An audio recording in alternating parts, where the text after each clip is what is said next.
نحط شريط جوميه في نهايه ديل المرميد، لان احنا اتفقنا هو اللي اصلا مسؤول عن وقفه الفستان والشيب بتاعه. فبحط شريط الجوميه ازاي؟ بحط شريط الجوميه كده على وش الجيبه من تحت، يعني دي الجيبه بتاعتي، هحط شريط الجوميه تحت وهخيط على مسافه 1 سنتي. ببقى بشده الجوميه حاجه بسيطه، يعني الجوميه اصلا فيه مطاطيه، انا هشد حاجه بسيطه قوي عشان هيمط معايا دلوقتي اهو.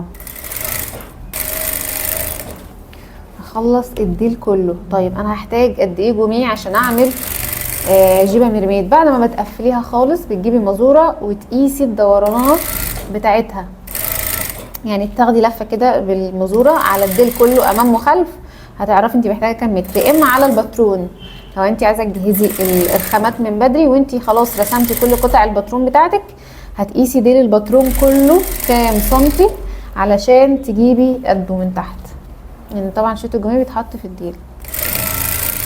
كل ده انا شغاله على الوش.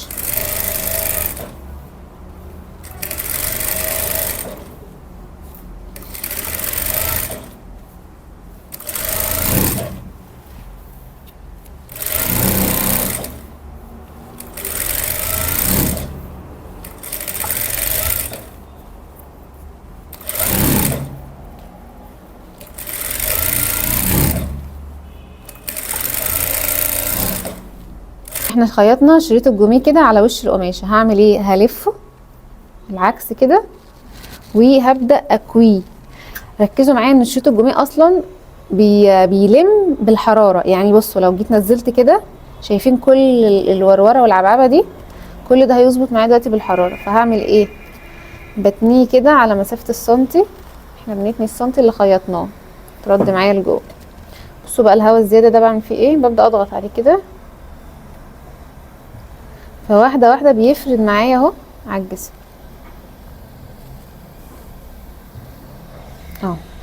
الحراره بتخليه يلم الجوميه او اي حاجه بلاستيك في المطلق، بعرف اكيفها واشكلها بالحراره. فلازم المكوه تكون بخار واتعامل معاها واحده واحده. عشان كده انا قلت لكم وانتوا بتثبتوا شريط الجوميه ممكن تشدي، علشان ده هيطلع معاكي.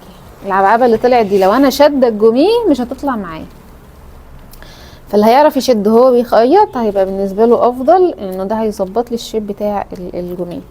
وانا هنا ما شدش كده، يعني ما اكويش كده، لا انا باخد السنتي اطبقه واضغط مكوه عشان الهواء يطلع لي، فاعرف اكيفه بالحراره اهو. يعني انا هنا اهو طلع لي فوق اهو هوا، لو انا شاده الجوميه ما كانش الهواء ده طلع لي. طب الهواء طلع نعمل ايه؟ هبدا اضغط عليه كده بالمكوه، هيبدا يلم معايا مع حراره المكوه، وهكذا بقى لحد ما نخلص الديل. طيب بعد ما خلصت المكوه بتاعه الديل هسيب شريط الجوميه طاير كده؟ لا، بجيب بقى بكره الدبل فيس وهوريكم دلوقتي هستخدمها ازاي. بكره الدبل فيس لازم تكون الشريط بتاعي عريض علشان يلزق معايا. يعني انا جبت بكره اهي، ادي الدبل فيس اهو. هنعمل ايه؟ هجيبه وهحطه بالظبط عند طرف الجوميه هنا. بعد ما نروح على المكوه نحط الدبل فيس ونكوي، وما شيلش المكوه غير لما يختفي خالص. يعني بصوا هنا اختفى، هنا لسه شويه موجود، فاللي موجود ده هيفك معايا مع الشد واللبس. لا، افضل بالمكوه بتاعتي والبخار بتاعي لحد ما يسيح تماما وتبقي مش شايفه الدبل فيس. بالطريقه دي مش هيفك معاكي مهما حصل، عشان الناس اللي بتقول ان شريط الدبل فيس بيفك معايا. قد ايه الجوميه ده بيطلع لي تلبيس مختلف تماما لما بيتحط في نهايه الفستان. ده كده الشكل النهائي ليه. طبعا كده الديل وقفته مع